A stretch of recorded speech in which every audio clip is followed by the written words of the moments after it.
What I think is interesting about this case, this story, is you can be highly legal and unethical at the same time. A Dolton mayoral candidate will be on the general election ballot despite an attempt to block her candidacy by an ally of current Mayor Tiffany Henyard, who is running for re-election. It's no secret that local politics can often feel like a soap opera, but the ongoing drama in Dolton, Illinois, takes it to a level few could imagine. At the center of this storm is Mayor Tiffany Henyard, a figure who's managed to make headlines for all the wrong reasons. From alleged financial mismanagement to power struggles that would make even the most seasoned political players blush, Henyard's tenure has been nothing short of controversial. But what happens when someone finally decides to stand up to her antics? Enter Trustee Kiana Baylor, the voice of accountability in a village where backroom deals and questionable practices seem to be the norm. This clash between Henyard and Baylor has sparked a debate over transparency, ethics, and leadership, leaving Dolton residents watching in disbelief as the drama unfolds. So was there a government shutdown, and that is why the building is closed? Well, we were advised by the attorneys to close the building. The building shouldn't be open. The risk is great. Let's start by painting the scene. Dolton Mayor Tiffany Henyard isn't just running the show in her village. She's also the Thornton Township Supervisor, a dual role that's raised more than a few eyebrows. But holding two major political positions hasn't been enough to shield her from controversy. Henyard's administration has been plagued by accusations of lavish spending, improper conduct, and even an active federal investigation into her financial dealings. Yet, despite the storm of criticism, Henyard has shown no signs of stepping back. Instead, she's doubled down using every tool in her arsenal to maintain control. But not everyone is willing to let her run unchecked, and Trustee Kiana Baylor has become a thorn in Henyard's side, fighting for clarity and ethical governance. In the absence of the township's 5 sitting trustees, Supervisor Tiffany Henyard's attempt at a special meeting was more of a soliloquy. One of the most explosive moments between these two came during a heated board meeting, where Baylor questioned ongoing expenses related to the mayor's inauguration. It became clear that Dolton was footing the bill for this event, but when pressed for details, Henyard and her team danced around the issue. Would there be a limit on expenditures? Was there board approval? The answers were murky at best. Baylor wasn't having it. She demanded clarity, pointing out that the lack of a formal budget for the event could leave taxpayers on the hook for unchecked spending. The village attorney attempted to smooth things over, explaining that the expenses were technically legal and covered by a special events fund. But Baylor wasn't convinced. So basically, she can just spend willy-nilly on whatever she wants for special events? She asked pointedly, summing up what many residents were likely thinking.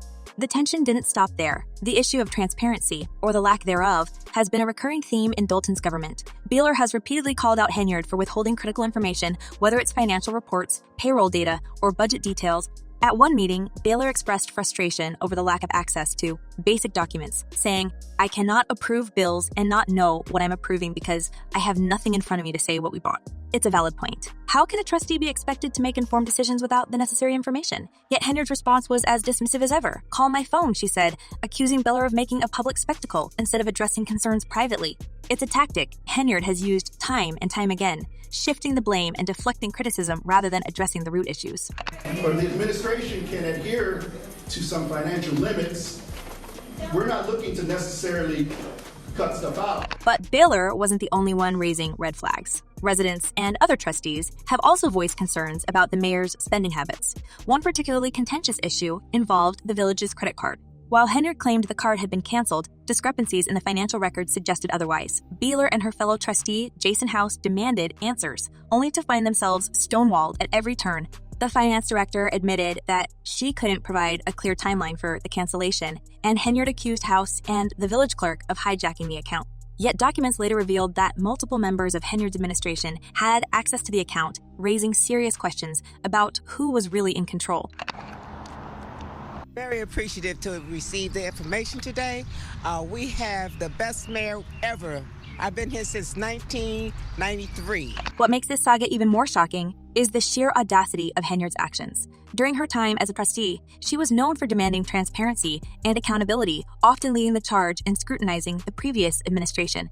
Yet now, as mayor, she seems to have abandoned those principles entirely. Baylor and House have pointed out this hypocrisy on multiple occasions, citing Henyard's previous insistence on thorough budget reviews as an example of how much her leadership style has changed.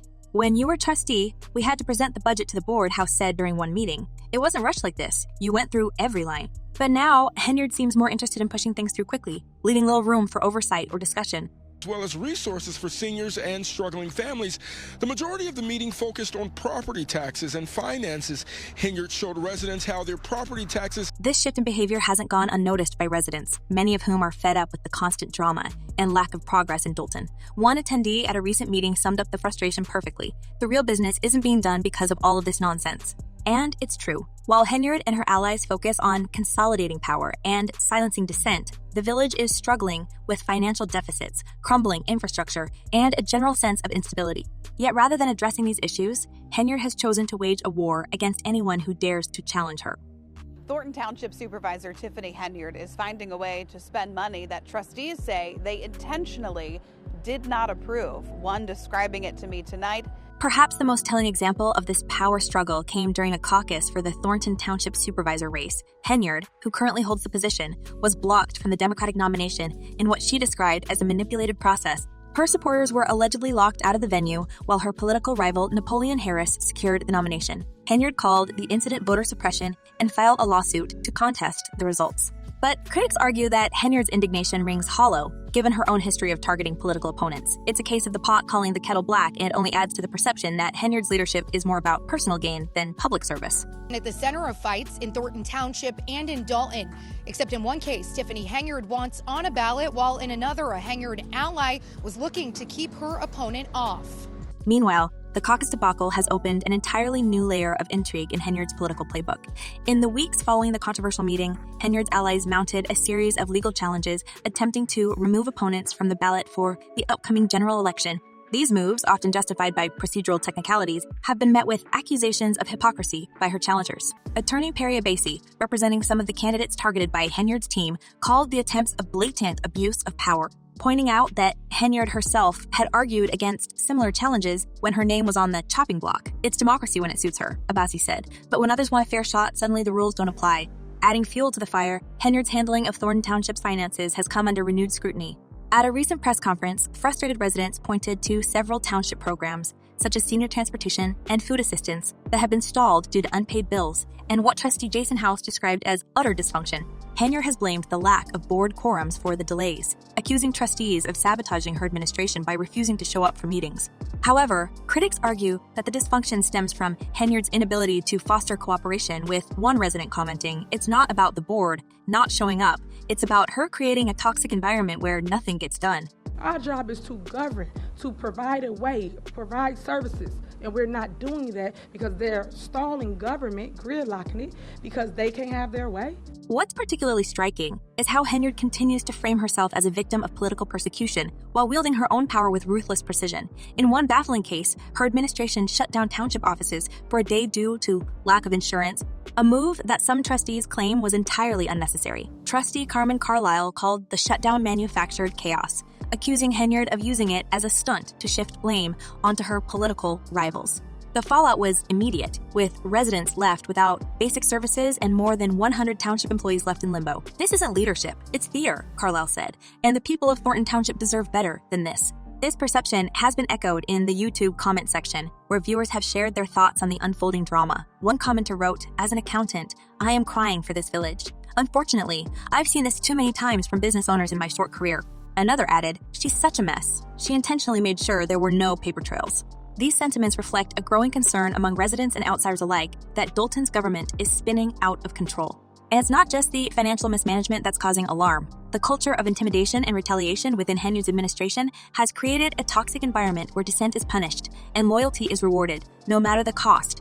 This was evident during a recent board meeting, where Henyard lashed out at Baylor and House for questioning her decisions. "I ran on my ticket," she said, implying that their loyalty should override their duty to the residents. It's a chilling statement that underscores just how deeply personal this power struggle has become. Well, she's one of the most recognizable faces that's been on the news lately. I'm talking about the mayor of Dolton, Tiffany Henyard. And all of social media. Yeah. As the April general election approaches, the stakes couldn't be higher. Henyard is determined to hold on to her position, despite the mounting scandals and investigations. Meanwhile, Baylor and House are pushing for a new era of leadership, one that prioritizes transparency, accountability, and the needs of the community. The question is, will Dolton residents finally demand change, or will they continue to be caught in the crossfire of this political soap opera? In the end, this story is about more than just one mayor or one village. It's a cautionary tale about what happens when power goes unchecked and accountability takes a backseat. So what do you think? Does Henyard deserve another term, or is it time for Dolton to turn the page? And will Baylor's fight for transparency inspire other leaders to step up and demand better? Let us know your thoughts in the comments, and don't forget to subscribe for more updates on this unfolding drama. Until next time,